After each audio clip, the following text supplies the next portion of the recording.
جس فتنے نے بھی سیدنا صدیق اکبر رضی اللہ تعالیٰ عنہ کے دور خلافت میں سر اٹھایا، صدیق اکبر رضی اللہ تعالیٰ عنہ نے امن کا درس دیتے ہوئے انہیں ڈیل نہیں دی، بلکہ فوراً سر قلم کر دی اور اس کو جڑ سے اکھاڑا۔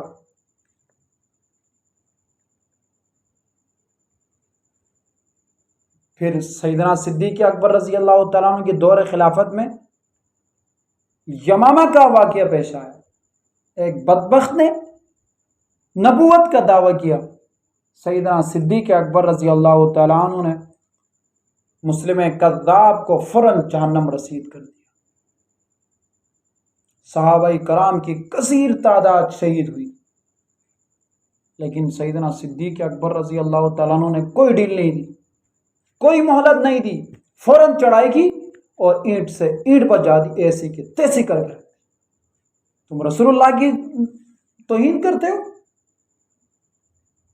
رسول اللہ کی رسالت پر بات کرتے ہو، ختم نبوت کا انکار کرتے ہو۔ سیدنا صدیق اکبر رضی اللہ تعالیٰ عنہ نے 1400 سال پہلے درس دے کر چلے گئے کہ ختم نبوت پر جو ہاتھ اٹھے گا ہاتھ کاٹ دیا جائے گا، جو زبان بولے گی زبان کاٹ دی جائے گی۔ سیدنا صدیق اکبر رضی اللہ تعالیٰ عنہ اس امت کو پیغام دے چکے ہیں۔ اس کے بعد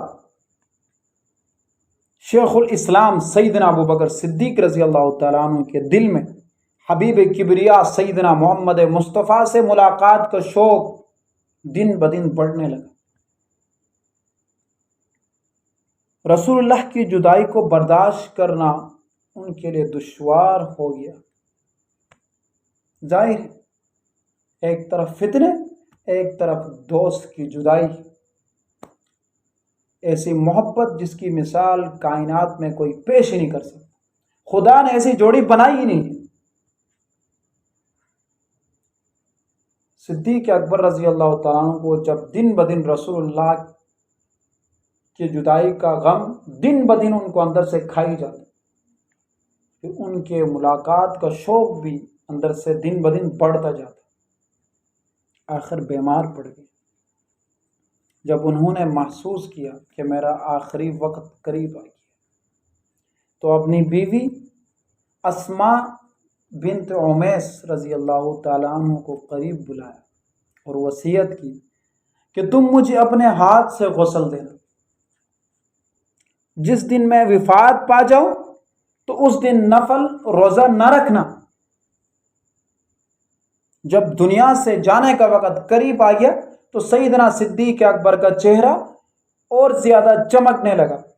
سیدہ اسماء نے اپنے رفیق حیات کو حالت نظام میں دیکھ کر ان کے چہرے کو محبت برے انداز میں اپنے سینے کے ساتھ لگایا، سبحان اللہ، اور قرآنی آیات کی تلاوت شروع کر دی تاکہ صدیق اکبر یہ تلاوت سن کر سکون محسوس کرے، کیونکہ صحابہ جب بھی قرآن پڑھتے تھے ان پر سکینہ نازل ہوتا تھا۔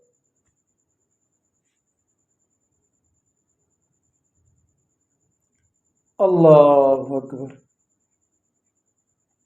اور قرآنی آیات کی تلاوت شروع کر دی۔ قرآن پڑھ رہی ہے بیوی زوجہ محترمہ سیدہ اسماء بنت عمیس رضی اللہ تعالیٰ عنہ۔ اسی دوران تھوڑی دیر بعد زندگی کی ڈور ٹوٹ گئی۔ سیدنا صدیق اکبر رضی اللہ تعالیٰ عنہ بھی اپنے رب حقیقی سے جا ملے اور اپنے محبوب جناب نبی کریم صلی اللہ علیہ وسلم کے پاس چلے۔